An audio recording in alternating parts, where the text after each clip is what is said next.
평생 함께 자란 형제자매가 원수가 되는 순간이 있습니다. 어린 시절 한 방에서 웃고 울던 그 사람과 이제는 명절에도 얼굴 보기 싫다는 생각이 드신 적이 있으신가요? 부모님 제사상에서도 서로 눈길 한 번 주지 않는 형제들을 보신 적이 있으십니까? 당신만 그런 것이 아닙니다. 지금 이 순간에도 수많은 형제자매들이 돌이킬 수 없는 갈등의 골을 깊게 파고 있습니다. 한 번 틀어진 형제 관계는 부부 관계보다 회복하기 어렵다고 합니다. 왜냐하면 서로 피를 나눴다는 이유로 우리는 원래 그런 사이라며 노력조차 하지 않기 때문입니다. 오늘 이 영상을 끝까지 보시면 형제가 원수가 되는 3가지 결정적 순간을 알게 되실 것입니다. 그리고 그 순간을 지혜롭게 넘기는 방법을 깨닫게 되실 것입니다. 부처님께서는 말씀하셨습니다. 1000명의 친구보다 1명의 형제가 더 소중하다. 하지만 그 소중함을 지키는 것은 1000배 더 어려운 일이다. 혹시 지금 형제 때문에 마음이 무거우신가요? 전화번호를 지웠거나 연락을 끊었거나 얼굴 보기 싫다는 생각이 드신가요? 아니면 아직은 괜찮지만 언젠가 그렇게 될까봐 두려우신가요? 이 영상이 당신의 소중한 인연을 지키는 등불이 되기를 바랍니다. 왜 형제는 원수가 될까요? 우리 세대는 어려운 시절을 함께 견뎌냈습니다. 보리밥 한 그릇을 나눠 먹고 학교 갈 옷이 없어 돌려 입던 그 시절 말입니다. 그때는 형제가 전부였습니다.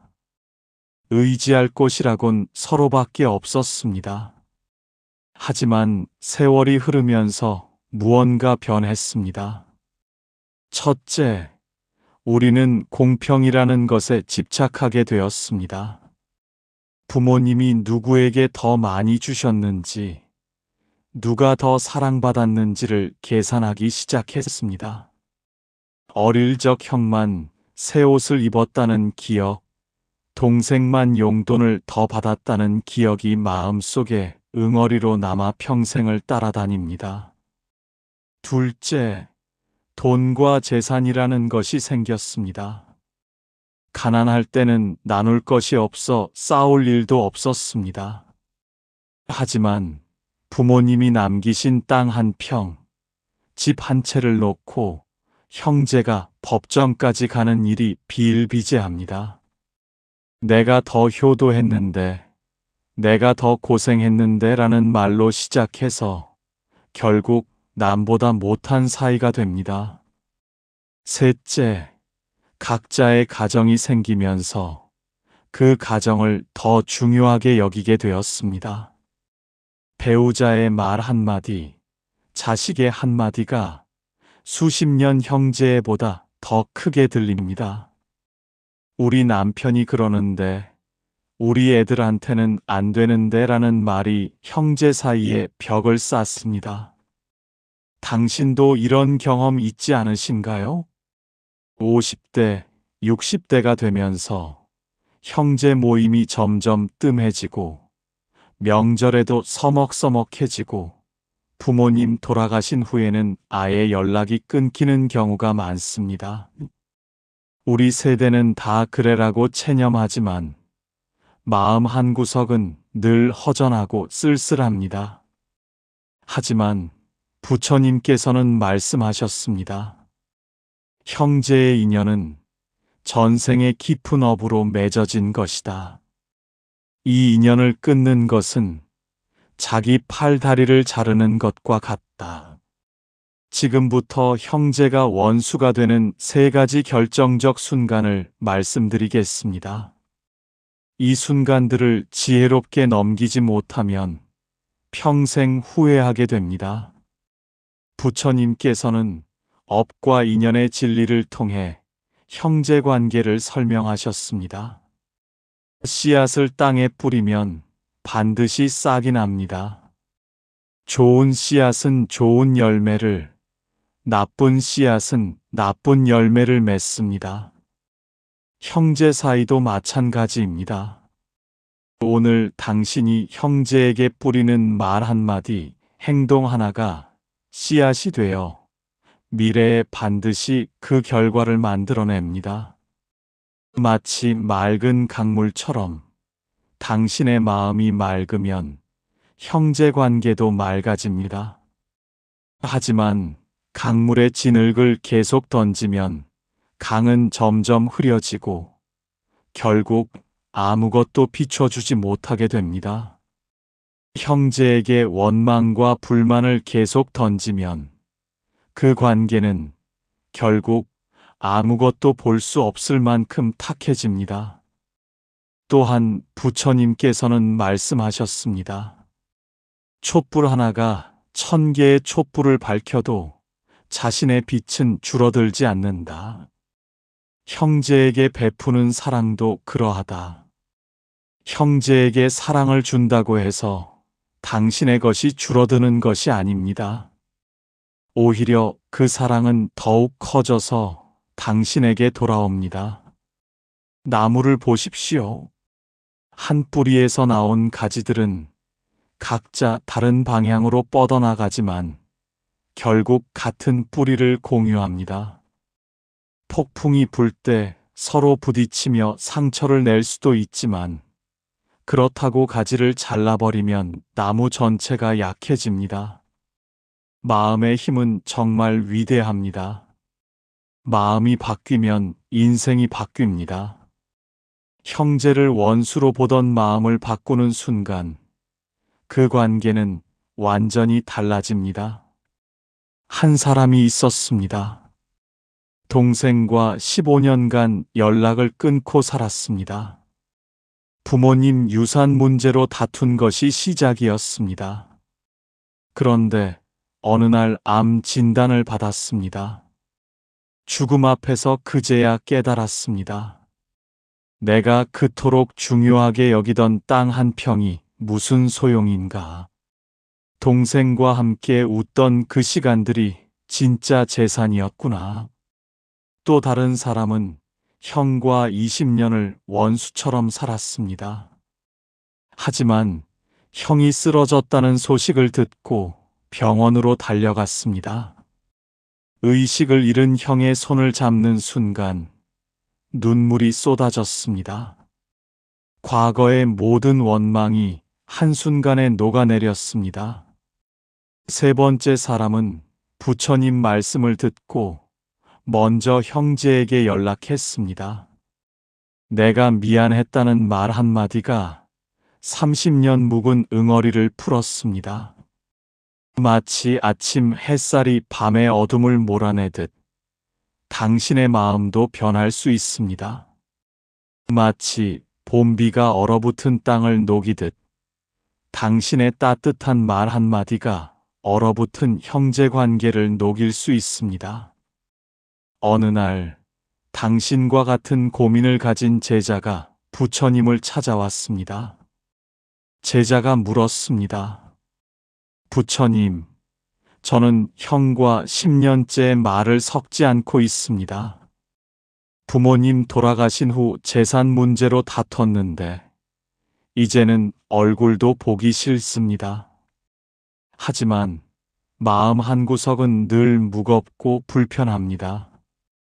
이 관계를 회복할 수 있을까요? 부처님께서 대답하셨습니다. 연못을 보아라.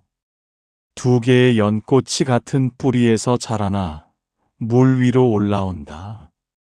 하나는 동쪽으로, 하나는 서쪽으로 향하지만 물속 깊은 곳에서는 여전히 연결되어 있다. 너와 내 형도 그러하다.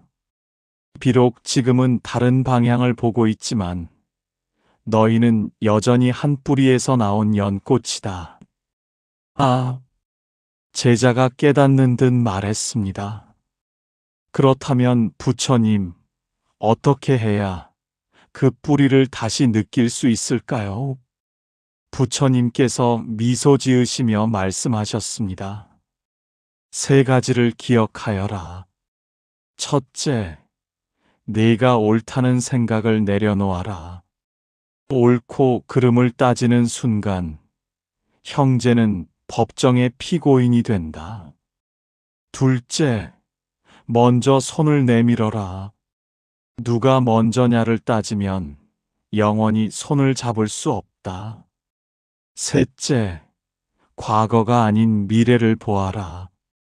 이미 지나간 일로 남은 날들까지 원수로 사는 것은 어리석은 일이다. 제자가 다시 물었습니다. 부처님, 하지만 제가 먼저 손을 내밀었는데 형이 거부하면 어쩌죠? 더 큰 상처를 받을까 두렵습니다. 부처님께서 따뜻하게 말씀하셨습니다. 달빛을 보아라. 달은 맑은 물에도 흐린 물에도 똑같이 비춘다. 물이 자신을 비추지 않는다고 해서 달이 상처받는가? 아니다. 달은 그저 빛날 뿐이다. 너도 그러하여라. 내 진심을 보내되 그 결과에 집착하지 마라. 진심은 언젠가 반드시 전해진다. 그렇지만 제자가 망설였습니다. 형이 저를 용서하지 않으면 저는 평생 이 죄책감을 안고 살아야 하는 건가요? 부처님께서 자비로운 눈빛으로 바라보시며 말씀하셨습니다. 아침 이슬을 보아라. 밤새 땅을 적셔주지만 해가 뜨면 증발한다. 그렇다고 이슬이 쓸모없었던 것인가? 아니다. 이슬은 땅을 촉촉하게 해주었고 풀을 살렸으며 자신의 역할을 다했다. 내가 형에게 진심을 전한다면 그것만으로도 충분하다. 용서는 상대의 몫이고 진심은 내 몫이다. 내 몫만 다하면 된다. 제자가 눈물을 흘리며 물었습니다. 부처님, 마지막으로 하나만 더 여쭙겠습니다. 만약 제가 이번 생에서 형과 화해하지 못하고 떠나게 된다면 다음 생에도 이 여포가 따라올까요? 부처님께서 고개를 끄덕이시며 말씀하셨습니다. 샘물을 보아라. 막히면 고이고 고이면 썩는다. 하지만 막힌 돌을 치우면 다시 흐르기 시작한다. 형제의 인연도 그러하다. 이번 생에 막힌 것을 풀지 않으면 다음 생에도 또 그 다음 생에도 같은 고통이 반복된다. 하지만 지금 이 순간 돌을 치운다면 물은 다시 맑게 흐를 것이다. 늦은 것이 아니다. 지금이 가장 좋은 때이다. 제자가 절을 올리며 말했습니다.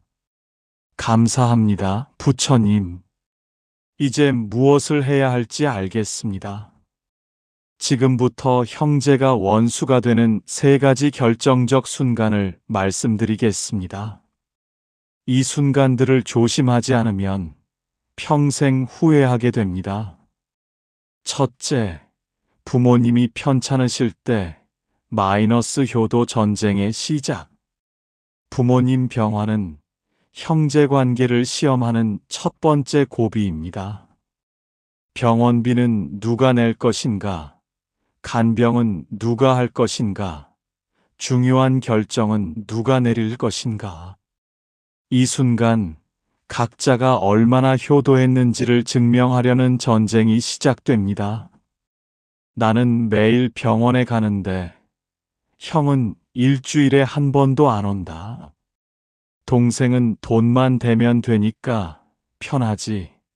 나는 직접 간병하느라 일도 못한다. 이런 말들이 오가기 시작합니다.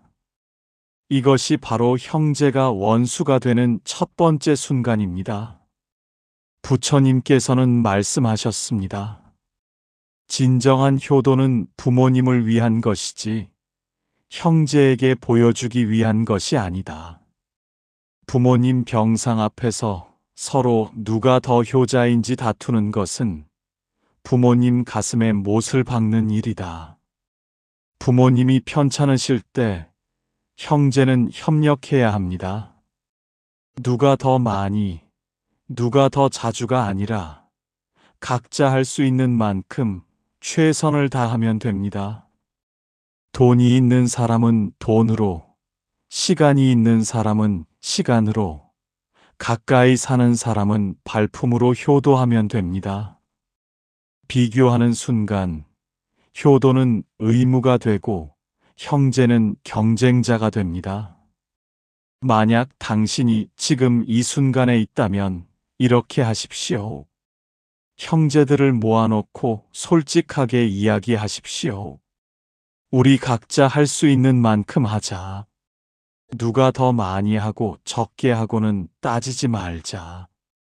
부모님이 평안하시게 하는 것이 우리의 목표다. 이유 없이 형제끼리 경쟁할 필요가 없습니다. 자연스럽게 역할을 나누면 됩니다. 진심으로 부모님을 생각한다면 형제가 힘을 합쳤을 때 더 좋은 간병을 할 수 있다는 것을 알게 될 것입니다. 둘째, 유산 상속 앞에서 마이너스 탐욕의 본색. 부모님이 돌아가신 후 형제 관계의 진짜 시험이 시작됩니다.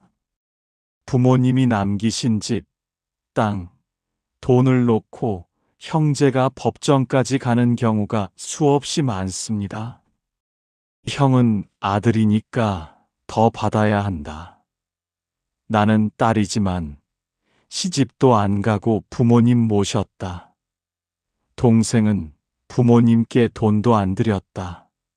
나는 먼저 분가해서 손해봤다. 수십 년 쌓아온 정이 땅 한 평, 집 한 채 앞에서 무너집니다. 이것이 형제가 원수가 되는 두 번째 순간입니다. 부처님께서는 말씀하셨습니다. 부모님이 남기신 재산은 복이 아니라 시험이다. 그 시험을 통과하는 자만이 진정한 상속자이다. 욕심으로 형제를 잃는다면 그것은 복을 받은 것이 아니라 저주를 받은 것이다. 생각해 보십시오. 부모님이 평생 모으신 그 재산이 자식들이 서로 원수되라고 남기신 것일까요? 아닙니다. 부모님은 자식들이 그것으로 잘 살기를 바라셨을 뿐입니다. 서로 다투고 법정 가는 모습을 보신다면 얼마나 가슴 아파하시겠습니까? 법으로 정해진 대로 나누든 형제끼리 합의해서 나누든 가장 중요한 것은 형제 관계를 지키는 것입니다. 땅 한 평 더 받으려다가 형제를 잃으면 그것은 진짜 큰 손해입니다. 만약 당신이 지금 유산 문제로 고민하고 있다면 이것만 기억하십시오. 조금 손해본다는 생각으로 양보하라. 그 손해가 나중에 가장 큰 이익이 됩니다. 형제 관계를 지켰다는 것, 부모님께 부끄럽지 않다는 것, 이것이야말로 가장 큰 유산입니다. 오래도록 원수로 살 것인지, 조금 양보하고 평생 형제로 살 것인지는 당신의 선택입니다. 셋째, 각자 가정의 이해관계가 충돌할 때 마이너스 혈육보다 가족, 형제 각자에게 배우자와 자식이 생기면서 우선순위가 바뀝니다. 명절 모임 날짜를 정할 때 우리 애들 학원 있어서 안 돼. 우리 남편이 그날 출근한대. 우리는 처가 먼저 가야 해. 서로의 사정을 이해하기보다는 우리 집이 더 중요하다는 싸움이 됩니다. 조카 결혼식에 축의금을 얼마 낼 것인가? 부모님 제사 비용을 어떻게 나눌 것인가? 명절 선물은 얼마짜리로 할 것인가? 이런 작은 일들이 쌓이고 쌓여 결국 큰 갈등이 됩니다. 형수가 그러는데 재수 씨 말이 매형이 원래 그래. 시동생이 너무 하는 거 아냐? 배우자의 말 한마디가 형제 사이에 깊은 골을 만듭니다. 이것이 형제가 원수가 되는 세 번째 순간입니다. 부처님께서는 말씀하셨습니다. 나무의 가지가 아무리 많아도 뿌리는 하나다. 내가 결혼해서 새 가족을 이루었다 해도 너를 잇게 한 뿌리는 변하지 않는다. 뿌리를 잇는 나무는 언젠가 말라 죽는다. 배우자를 사랑하는 것과 형제를 소중히 여기는 것은 다른 문제입니다. 둘 중 하나를 선택할 필요가 없습니다. 지혜로운 사람은 둘 다 소중히 여길 줄 압니다. 우리 집 사정이 어렵다고 솔직하게 말하십시오. 체면 때문에 무리하다가 나중에 원망하지 마십시오. 형제라면 이해해 줄 것입니다. 진심으로 사정을 이야기하면 됩니다. 또한 배우자의 말을 그대로 형제에게 전하지 마십시오. 중간에서 지혜롭게 조율하는 것이 당신의 역할입니다. 우리 집사람이 그러는데 라는 말로 책임을 떠넘기는 순간 형제 관계는 금이 갑니다. 만약 지금 이런 상황이라면 형제들과 솔직하게 대화하십시오. 우리 각자 사정이 다르니까 할 수 있는 만큼만 하자. 부담 주고 받지 말자. 이렇게 합의하면 됩니다. 자연스럽게 이해하고 진심으로 소통하면 각자의 가정을 지키면서도 형제 관계를 유지할 수 있습니다. 오래도록 함께 가려면 서로의 짐을 덜어주어야 합니다. 이제 당신의 삶을 돌아보십시오. 지금 떠오르는 형제의 얼굴이 있습니까? 오랫동안 연락하지 않은 형제, 마음이 불편한 형제, 미안한 마음이 드는 형제가 있으신가요? 그 사람과 마지막으로 언제 연락했습니까? 1년 전입니까? 2년 전입니까? 아니면 더 오래됐습니까? 명절에도 피하고 전화도 받지 않고 그렇게 시간을 보내고 있지는 않습니까? 오늘 작은 용기를 낼 수 있겠습니까? 오늘 당장 할 수 있는 3가지가 있습니다. 첫째, 전화 한 통입니다. 거창한 말이 필요 없습니다. 그동안 잘 지냈어? 이 한마디면 충분합니다. 용서를 구하지 않아도, 설명하지 않아도 됩니다. 그냥 안부만 물어도 됩니다. 그 한 통의 전화가 얼음을 녹이는 시작이 될 것입니다. 둘째, 문자 한 줄입니다. 전화하기 부담스럽다면 문자를 보내십시오. 오랜만이야. 건강하게 지내. 이것만으로도 충분합니다. 긴 설명이 필요 없습니다. 당신이 그 사람을 생각하고 있다는 것을 알려주는 것만으로 의미가 있습니다. 셋째, 마음속으로 용서하기입니다. 상대가 용서를 구하지 않아도 당신 먼저 마음속으로 용서하십시오. 그 사람도 사정이 있었겠지. 나도 잘못이 있었어. 이렇게 생각하는 순간 당신의 마음이 먼저 편안해집니다. 어렵지 않습니다. 지금 이 순간 시작하면 됩니다. 당신은 할 수 있습니다. 이미 당신 안에 그 용기가 있습니다. 형제를 사랑했던 그 마음이 어딘가에 아직 남아 있습니다. 어린 시절 함께 웃고 울던 그 기억이 당신을 움직이게 할 것입니다. 하지만 이런 실수를 조심하십시오. 첫째, 너무 늦었다고 생각하는 것입니다. 10년이 지났든 20년이 지났든 늦은 것이 아닙니다. 살아있는 한 기회는 있습니다. 부처님께서는 말씀하셨습니다. 씨앗은 언제 심어도 싹을 틔운다. 다만 봄에 심으면 빨리 자라고 겨울에 심으면 조금 늦을 뿐이다. 70대에 형제 관계를 회복한 분도 계십니다. 80세에 화해한 분도 계십니다. 임종 직전에 손을 잡고 눈물 흘린 분들도 많습니다. 그분들이 하신 말씀이 있습니다. 진작 할 걸 왜 이렇게 오래 기다렸을까? 당신도 나중에 그런 후회를 하시겠습니까? 둘째, 완벽하게 화해하려고 하는 것입니다. 모든 오해를 풀고 모든 앙금을 없애고 예전처럼 완벽한 관계로 돌아가려고 하지 마십시오. 그것은 불가능합니다. 작은 것부터 시작하십시오. 1년에 한 번 만나는 것으로 시작하십시오. 명절에 문자 한 통 주고받는 것으로 시작하십시오. 서먹하더라도 괜찮습니다. 어색하더라도 괜찮습니다. 작은 시작이 큰 변화를 만듭니다.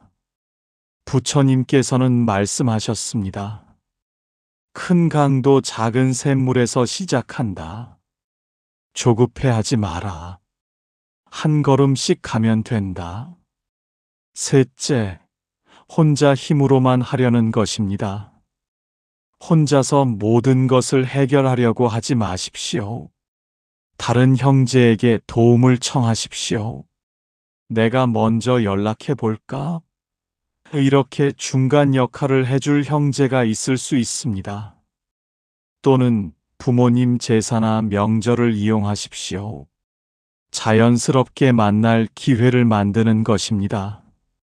억지로 둘만 만나려고 하지 말고 다른 가족들과 함께 있는 자리를 활용하십시오. 그렇다고 형제에게 무조건 굽실거리라는 것이 아닙니다.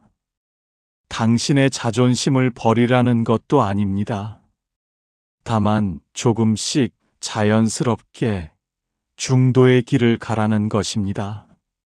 지나치지도 모자라지도 않게, 억지로 하지도 않고 방치하지도 않게 그 중간에 지혜로운 길을 찾으십시오. 감사는 복을 부릅니다. 형제가 있다는 것에 감사하십시오. 세상에는 형제 없이 외롭게 사는 분들도 많습니다. 비록 지금은 사이가 좋지 않더라도 그래도 형제가 있다는 것 자체가 큰 복입니다. 오늘 밤 잠들기 전에 이렇게 해보십시오. 조용히 눈을 감고 형제의 얼굴을 떠올리십시오. 어린 시절 함께 놀던 모습, 함께 밥 먹던 모습, 함께 학교 가던 모습을 떠올리십시오. 그리고 마음속으로 말하십시오. 고마워. 내 인생의 형제로 와줘서. 비록 지금은 멀리 있지만 너를 용서해. 나도 잘못이 많았어. 우리 남은 시간 동안은 좋은 형제로 지내자. 이것만으로도 당신의 마음이 가벼워질 것입니다. 내일 아침 눈을 뜨면 형제에게 연락할 용기를 달라고 기도하십시오. 일주일 안에 전화하거나 문자하십시오. 한 달 안에 만날 기회를 만들어 보십시오. 한 달 후에 당신은 지금의 당신과 다를 것입니다. 형제 관계가 조금이라도 회복된 당신은 훨씬 더 평안하고 행복할 것입니다. 당신의 남은 인생은 아직 길이 남아 있습니다. 그 길을 형제와 함께 걸을 수 있다면 그것보다 큰 복이 어디 있겠습니까?